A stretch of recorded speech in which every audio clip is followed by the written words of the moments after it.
카페에 제가 폐지압을 많이 하는 공으로 하는 방법을 올리다 보니까 여러 가지 질문이 나와가지고 그래서 그냥 질문별로 지금 자주 나오는 질문이 있습니다. 그래서 그 질문별로 제가 그거를 올리겠습니다. 혹시 그 폐지압에 대해서 전혀 모르는데 혹시 이 동영상을 처음 보신 분이 있다면은 이거는 보지 마시고 하늘건강그 카페에 가시면 폐지압 하는 방법이나 다양한 걸 먼저 보시고 나서 아마 이걸 봐야 무슨 말인지 이해가 될 겁니다.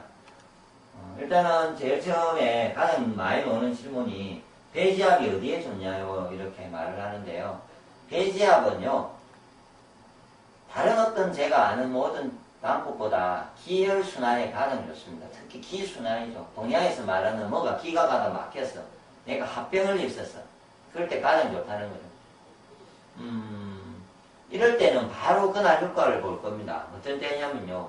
제가 옛날에 아는 고객 중에 밤에 가다가 차에서 내리는데 강도를 당할 뻔했대요. 차에서 끌려갈 뻔해. 그러다가 감지록에서 끌려가지 않고요. 강도는 이제 그 저항이 너무 심하니까 도망을 갔겠죠. 그런 후에 그 사람이 그 다음 며칠 동안에 저한테 오기 전까지 밤에 잠도 못 자고 그 다음에 어두운데 혼자 이렇게 있는데 컴컴한 데 있는데 가면은 이렇게 무서워가지고 움직이지도 못해가지고 합병이 걸렸죠. 놀래가지고요. 그랬을 때 그거를 폐지압을요 정확하게 하가에 쌓인 거예요. 막힌 거예요. 그거는 그 원인은 꽉 막혀요. 그러면 그것이 몸에 반응이 나타나서 그렇게 오는데 그럴 때 폐지압을 해주면요 언제 그랬냐는 듯이 제대로 풀리시잖아요. 그때 한 방에 쌓였던 기가요. 막힌 기는 보이지 않는 기가 막힌다고요. 그걸 뚫을 때 폐지압이 가장 강력하죠. 그러니까 얘가 그렇단 말이에요. 그러니까 갑자기 쌓였던 갑자기 몸에 변화가 내가 일어났어. 예? 정신적인 특히 스트레스나 충격이나 이런 걸로 인해가지고요. 아니면 내가 어디 타박상을 엄청나게 크게 당했어요. 뭔가를 이쪽 가슴 쪽이나. 그래서 그걸 뚫고 싶어요. 교통사고를 당했어요. 갈비뼈가 아파. 뚫고 싶어. 의열이 쌓인대요. 막 병원에 가면은. 그럴 때도 똑같이 배를 내서 뚫어주면 의열이 안 쌓이겠죠. 그때 쌓인 거라서. 그럴 때 좋고. 그 다음에 최근에 이제 제가 이 사이트를 하면서 안면응조 사이트 다음에 안면응조 사이트에 제 첫 화면에 링크 걸어놓은 주소가 있는데 거기에는 보면은 안면응조 걸린 사람들이 폐지압을 하면서 효과를 다 봐가지고 지금 거의 뭐 폐지압을 해가지고 유일하게 낫는 방법이 안면응조를 좀 좋아지게 하는 방법이 폐지압이다. 그래가지고 거의 폐지압을 엄청나게 하고 있습니다. 그게 했던 계기가 어떤 한 사람이 제가 글을 올려놨는데 한 번만 한 게 아니고 연속해서 지금 80일째, 90일째 이렇게 하는 사람이 있어요. 믿고는 처음에. 그러더만 그 사람이 다 났어요. 자기가 안면응조가 없대요.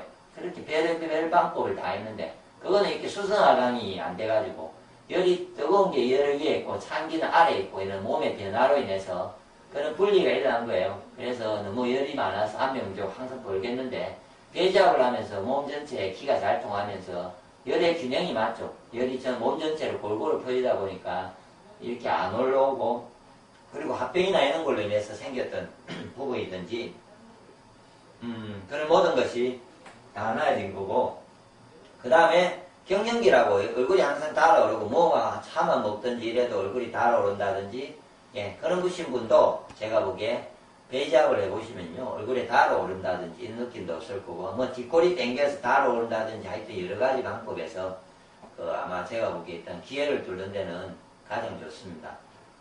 다른 여러가지 어떤 방법보다 예, 가장 좋으면 특히 강력하게 하면 할수록 아프게 폐지압을 하면 할수록 더 좋습니다. 그리고 두 번째 또 다음 질문이 침등부항 사혈보다 폐지압이 좋은가요? 뭐 이래가지고 질문이에요. 위하고 거의 비슷한데 침등부항 사혈이나 이런 것도 제가 알기로는 다 기혈을 뚫는 방법이에요. 근데 기혈을 뚫는데 침 같은 경우에는 옛날에 대침이죠. 아시는 분, 맞아보신 분이 옛날 사람들 맞아봤을 건데 보호자가 와서 침을 맞으면요, 대침을 맞으면은 환자는 못 가요. 그래서 업고 가야죠. 그래서 꼭 보호자를 데리고 와서 옛날에 대침을 맞은 적이 저는 들었거든요. 저는 맞아보지도 못했어요. 요즘 그런 데가 없죠. 한의사들도 안 해주고 그렇게 잘하던 사람은 요즘 고소당하고 이러다 보니까 해주는 데가 거의 없습니다. 그렇게 강력하게 하든지 뜸도 막 살을 태워가지고 하는요. 옛날에 그 허준 그 드라마에서 반이가 있다 해서 막 배에다가 치지죠. 직접. 직접 불을 내가지고 막 배에 침물을 일으키고 그 정도로 강력하게 한다든지 그럴 때가 제가 지금 말하는 공지압에 아마 효과하고 거의 같을 거라고 봅니다. 강력합니다. 직접 하는 거 말고요. 사람이 앉혀주는 방법이 강력하고요. 그거 보시면 제가 손으로 제가 직접 하는 모습을 보여드리는데 제가 직접 누구나 하는 경우가 더 강력하겠죠. 그렇게 해서 강력한 마사지가 있습니다. 그렇게 강력한 게 훨씬 더 낫기 때문에 그러니까 기혈을 더 강하게 뚫어지기 때문에 제가 벨지압이 좋다는 거고 특히 이 중에서 침이나 사열이나 이런 경우에는요 몸을 기운을 빼요. 그래서 기운이 약한 사람은 이 방법을 택하지 마십시오.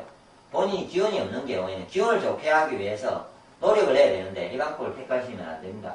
그래서 그럴 때 가장 안정적으로 몸에 기운도 하나도 빼지 않으면서 도리어 기운을 얻으면서 좀 몸이 좋게 기회를 뚫을 수 있는 가장 편하고 돈이 다 안 드는 방법이 제가 공유하는 배지압입니다.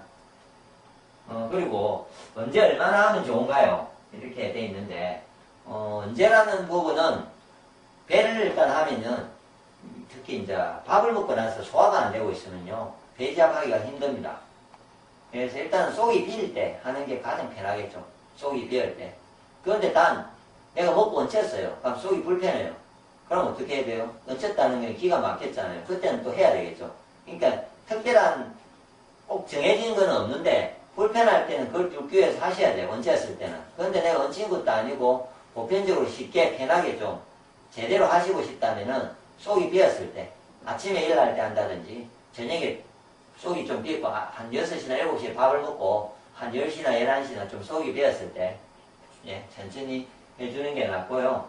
얼마나 하면 좋은가요? 이거는 제가 요 앞에서 항상 이야기하듯이 배지압이라는 거는 경락은 기회를 뚫는 거는 한 자리를 얼마나 오랫동안 눌리면은 그게 더 강력해지니까 많이 하면 할수록 좋습니다. 자기 시간이 허락되는 한 그리고 몸이 약한 때는 명인 반응으로 몸살이 나니까 자기 몸이 견뎌줄 수 있는 동안만 최대한 길게 오랫동안 참고 하시는 게 좋습니다.